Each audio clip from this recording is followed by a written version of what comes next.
Muito bem, então, pré-prova da URGS de 2015. É uma luta. Bom, a sequência da prova vai começar com cinemática. A URGS gosta muito de MR e UV. O V é igual a VO mais AT, que é a função horária da velocidade. Geralmente as provas usam D para posição, apesar de na última eles terem usado X, mas a última prova foi uma prova estranha. Posição final igual a posição inicial mais a velocidade vezes o tempo, AT ao quadrado sobre 2. E a famosa equação de Torricelli, quer dizer, quando não tem tempo, tu vai para Torricelli. O que acontece muito em cinemática, pessoal? Muito. Gráficos. Gráficos são importantíssimos. Então ali, ó, tu tem o gráfico da posição por tempo, da velocidade por tempo, da aceleração por tempo. Observa aqui que eu fiz esses gráficos encaixados um no outro. Tipo assim, esse é o gráfico da posição por tempo. Observa que aqui o móvel está partindo da origem. Se ele parte da origem, a posição inicial dele vale 0. Nesse gráfico aqui, eu posso afirmar categoricamente que a velocidade inicial vale 0? Se tu pegar esse gráfico aqui e tu continuar ele, o que a gente observa? Que continuando esse gráfico aqui, ó, o que isso aqui é? Isso aqui é o vértice da parábola. Quando um gráfico parte do vértice, a velocidade inicial dele também vale 0. Só cuida que o vértice da parábola nem sempre vai estar aqui na origem, tá? É importante salientar aqui que no gráfico de posição por tempo, a tangente do ângulo é a velocidade. Então o que a gente vê aqui? Ó? Se tu marcar esse ponto aqui, uma reta tangente a esse ponto está aqui. Se tu marcar esse ponto aqui, uma reta tangente está aqui, ó. E se tu marcar esse ponto aqui, a reta tangente está aqui. O que a gente está observando aqui? Ó? Que a inclinação da reta está aumentando. Então, num gráfico de posição por tempo, a velocidade vai ser a tangente desse ângulo aqui que a linha gráfica forma com a horizontal. Ó. A tangente deste ângulo é a velocidade. Então, o que a gente observa? Que nesse gráfico a velocidade inicial é nula, e à medida que o tempo foi passando, como a inclinação foi aumentando, a velocidade está aumentando em módulo. Como essa é uma parábola feliz, quando a parábola é feliz, a função é crescente e tu tem uma aceleração positiva. Como esse gráfico está progredindo, à medida que o tempo passa, as posições estão aumentando, a velocidade também é positiva. Aí tu vê que num gráfico VT aqui, ó, tu tem a mesma coisa. Ó. A velocidade inicial vale 0. À medida que o tempo foi passando, a velocidade foi aumentando. Por que o gráfico VT é uma reta? Porque é uma função do primeiro grau. Por que o gráfico da posição por tempo é uma parábola? Porque é uma função do segundo grau. O que é importante no VT? Se a reta é inclinada para cima, a aceleração é positiva. Se tu está acima do eixo do tempo, a velocidade também é positiva. Num gráfico VT, a área da figura é o deslocamento. Cuida com isso, tá? Essa área é o vetor deslocamento. Claro que ela vai te dar em módulo, mas é o deslocamento. Aqui nós temos uma área positiva, porque está acima do eixo do tempo. Se for uma linha gráfica para baixo do eixo do tempo, essa área vai dar um valor negativo. O gráfico VT também tem a declividade da reta, tá? Tem o ângulo aqui, ó. A tangente deste ângulo alfa representa a aceleração. Bem importante. E o gráfico de aceleração por tempo é o mais simples, porque a aceleração do MR e o V, né, tanto essa, que são a mesma, o MR e o V se caracteriza por ser um movimento uniforme variado. Para o movimento ser uniforme variado, significa que a aceleração dele é constante. O que significa uma aceleração de 2 metros por segundo ao quadrado? Significa que a cada segundo, a velocidade varia 2 metros por segundo. Não te esquece que no significado da aceleração não existe a palavra andar, se deslocar, tá? A cada segundo ele anda 2 metros. Não. A aceleração é a medida da variação da velocidade. Então, a cada segundo, a velocidade varia 2 metros por segundo. Então, essa velocidade está aumentando, mas a aceleração é constante, a aceleração é sempre a mesma. Num gráfico de aceleração por tempo, a área da figura é a variação da velocidade. É o quanto a velocidade aumenta ou o quanto a velocidade diminui. Isso aqui é praticamente uma questão certa, tá? Ou a primeira ou a segunda questão da URGS. Uma outra coisa que a URGS gosta muito é o circular uniforme, é o MCU, que é um movimento um tanto, desprezado pelos alunos. O que acontece no MCU? Tu tem duas velocidades, a velocidade linear, também conhecida como tangencial ou escalar, e aqui tu tem a velocidade angular. Não dá para confundir as duas. A velocidade linear é aquela clássica, é aquela que mede a distância que andou pelo tempo que levou. 2πr sobre o período. Por que 2πr sobre o período? 2πr é a distância que o móvel executa ao percorrer uma volta. E o período é o tempo para dar uma volta. A unidade dessa velocidade, metros por segundo. Afinal de contas, ela mede distância. A velocidade angular não mede distância, mede ângulo, 2π sobre o período. Porque ao dar uma volta, tu percorre 2π radianos, e aqui é o tempo para dar uma volta. Então, a unidade dessa velocidade vai ser rad por segundo. Ok? Vou apagar o que eu fiz ali para não ficar poluído. Outra coisa bem importante.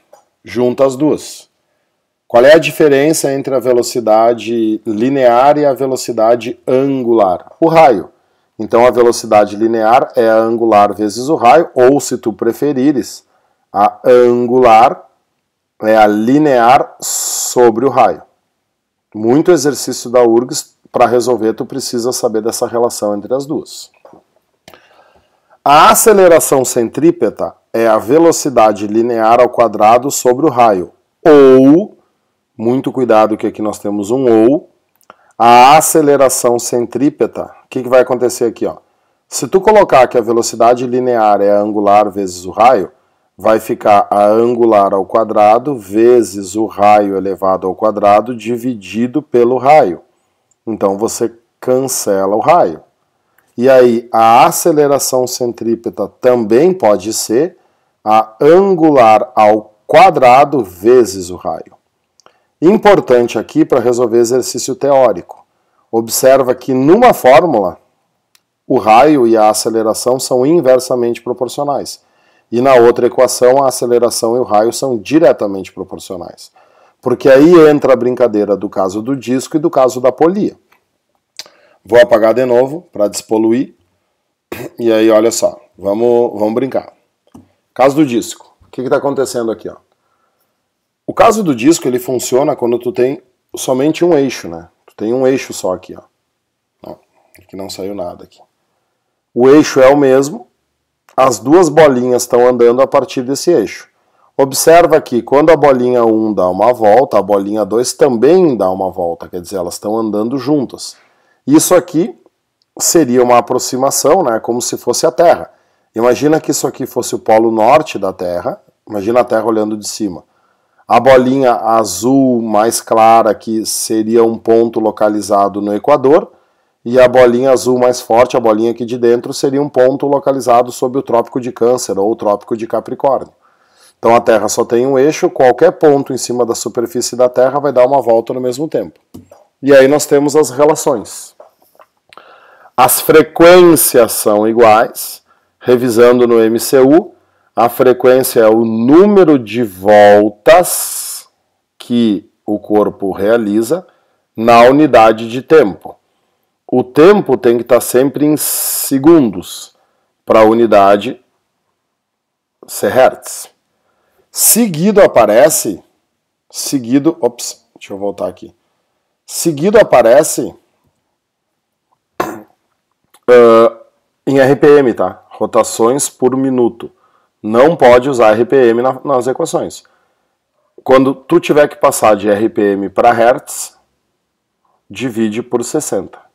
RPM dividido por 60 vai te dar Hertz. As frequências são iguais porque o número de voltas no tempo é o mesmo, se as frequências são iguais, os períodos também são iguais. No caso do disco, as velocidades angulares são iguais. Basta olhar aqui, ó. Se uma bolinha der uma volta, realizar 2π radianos em 1 segundo, né, 2π sobre o período, esse cálculo vai ser o mesmo para as duas. E essa é a informação mais relevante do caso do disco. O caso do disco, as angulares são iguais. Se tu tivesse que decorar, né, somente uma grandeza aqui, decora essa. Mas o melhor é entender. Por que a velocidade da bolinha 1 é maior que a velocidade da bolinha 2? Não te esquece que essa velocidade aqui, a linear, ela mede distância. Ela é o ΔD. Então o que acontece? A distância percorrida pela bolinha 1 é maior que a distância percorrida pela bolinha 2 no mesmo tempo, porque essa velocidade depende do raio. Então a velocidade da 1 é maior que a velocidade da 2.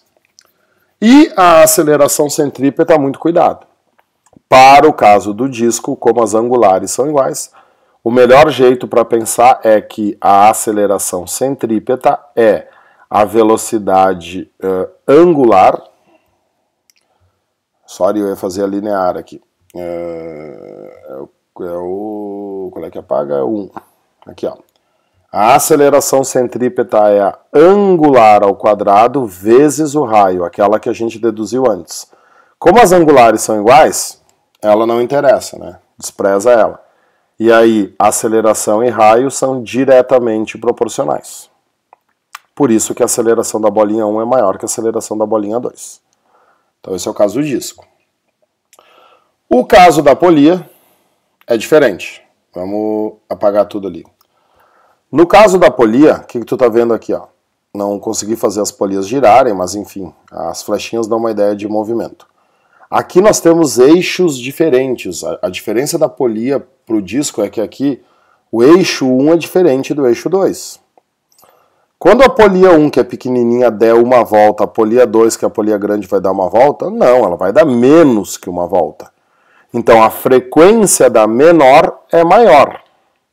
Como a frequência da menor é maior, o período da maior é maior. Quer dizer, frequência e período são inverso uma da outra, inverte. A angular da bolinha 1 é maior que a angular da 2. A angular da polia 1, desculpa, é maior que a angular da 2. Por quê? Porque a velocidade angular mede o número de voltas no tempo. Se uma polia for o dobro da outra, enquanto essa aqui der uma volta, essa aqui vai dar 2 voltas. Então, enquanto essa aqui percorrer 2π, essa aqui vai percorrer 4π. A angular 1 é maior que a angular 2. E no caso da polia, as velocidades lineares são iguais. É aqui que está a confusão. E é bom se lembrar que essas velocidades lineares, né, nada mais é do que a velocidade da correia. A correia, porque essa velocidade aqui, ela se chama também de velocidade tangencial, quer dizer, é a velocidade que está aqui, ó, é exatamente essa flechinha aqui, ó. Essa flechinha representa o vetor velocidade tangencial. Em qualquer ponto que você pegar na periferia da polia, tanto faz ser da polia grande ou ser da polia pequena, esse vetor velocidade tangencial vai ter o mesmo valor, o mesmo módulo. Então, em módulo, as velocidades tangenciais são iguais. Para o caso da polia, é melhor usar a fórmula original. Aliás, já está aqui, ó. Aceleração centrípeta é velocidade ao quadrado sobre o raio. Como as lineares são iguais, tu despreza as lineares. E aí o que essa fórmula diz? Que a aceleração é inversamente proporcional ao raio. Como a polia 1 tem menos raio, a aceleração centrípeta dela é maior. A URGS gosta muito de MCU e faz um tempinho que não cai, então é bom dar uma olhada com carinho, tá, pessoal?